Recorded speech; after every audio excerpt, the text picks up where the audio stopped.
সোয়াবিনটা আমি নুন দিয়ে গরম করতে দিয়ে দিয়েছি। তা একটুখানি সোয়াবিনটা নরম হয়ে আসলে এটাকে জলটাকে ছেড়ে এটাকে ভালো করে তেলে ভাজবো। আচ্ছা বন্ধুগণ, আমি সোয়াবিনের কোকোনাট কারিটা করব, তার জন্য আমি কড়াইটা গ্যাসের মধ্যে চাপিয়ে দিয়েছি। এবার কড়াইটা তেল দেবো কড়াইয়ে।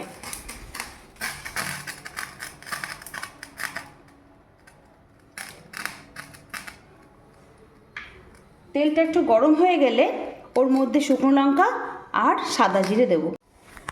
আচ্ছা, তেলটা আমার গরম হয়ে গেছে, তেলের মধ্যে আমি সাদা জিরে দিয়ে দিয়েছি আর এই শুকনো লঙ্কা ফাটিয়ে দুটো দিচ্ছি।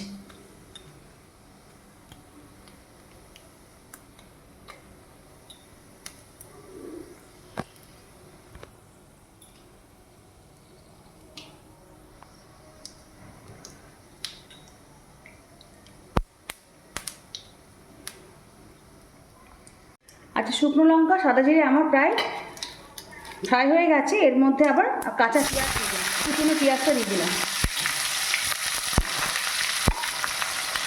আচ্ছা, কুচনো পেঁয়াজটা একটু লাল করে ভেজে নিতে হবে।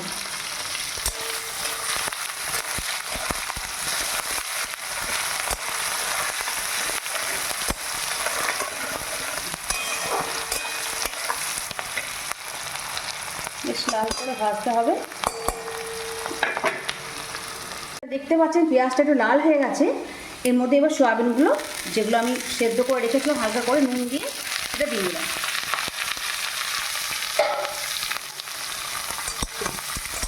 এবার সুন্দরভাবে এটা লাল করে ভাজতে হবে।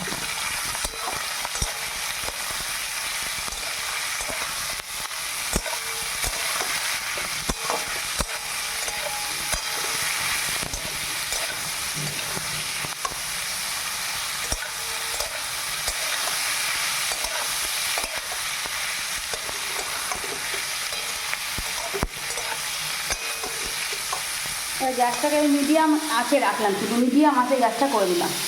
মিডিয়াম আঁচে গ্যাসটা রেখে এটা ভাজতে হবে অনেকক্ষণ ধরে। একটু ভাজা হলে তারপর মশলাগুলো এক এক করে যোগ করতে হবে। কিন্তু আমার ভাজা প্রায় হয়ে এসছে। এরপরে যে হলুদ আর নুন এর মধ্যে দিয়ে দিলাম। আচ্ছা, এর মধ্যে আদার পেস্টটা দিয়ে দিলাম, আদা বাটা দিয়ে দিলাম। নাড়লাম ভালো করে খুঁটি দিয়ে।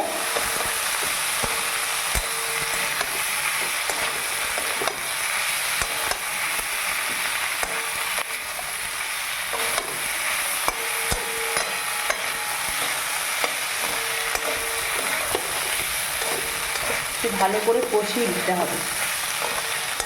পেঁয়াজটা আমি অলরেডি দিয়ে এটাকে ভাজলাম। তারপরে মশলাগুলো নুন হলুদ আদা দিলাম।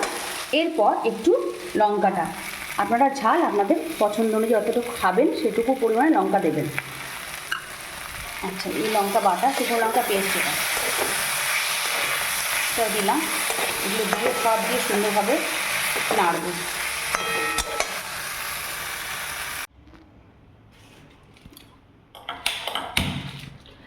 আচ্ছা দেখ, আবার সোয়াবিনটা কিন্তু ভালো করে কষানো হয়ে গেছে। একটু মিষ্টি দিলাম, সামান্য মিষ্টি দিলাম। দেখ কালারটা কীরকম এসছে, দেখ।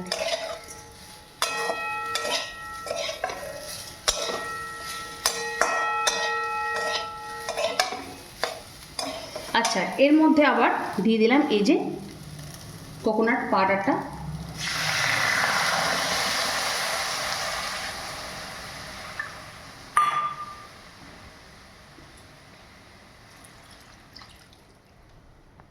আচ্ছা, ওই যে গরম মশলা রেখেছিলাম, একটু লবঙ্গ একটু দারচিনি, সেটা এর মধ্যে ছড়িয়ে দিলাম। দিয়ে এটা মিনিট 5 আমি চাপা দিয়ে রাখবো। তারপরে ঘি দিয়ে সার্ভ করতে হবে। আচ্ছা, আমার কিন্তু এটা হয়ে এসেছে, প্রায় হয়েই গেছে। এবার ঘি ছড়িয়ে এটা নামিয়ে দেবো। কালারটা একদম চেঞ্জ হয়ে গেছে। মা, দারুণ গন্ধ বেরিয়েছে গো।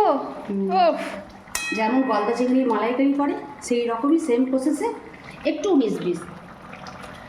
কালারটা তো খুবই সুন্দর হয়েছে, মানে দেখতে, মানে কালারটাই এত সুন্দর হয়েছে যে তাহলে খেয়েই বোঝা যাবে যে কীরকম হয়েছে। গাইস তোমরা সবাই মানে একটা রিকোয়েস্ট রইলো, এই রেসিপিটা তোমরা সবাই কিন্তু বাড়িতে একবার করে ট্রাই করো। মানে চটজলদি বলো, অফিস টিফিনের জন্য বলো বা ব্রেকফাস্টের জন্য বলো, এই রেসিপিটা সব থেকে ভালো, মানে ইজিয়েস্ট, অলসো দ্য মোস্ট মানে ডিলিশিয়াস রেসিপি।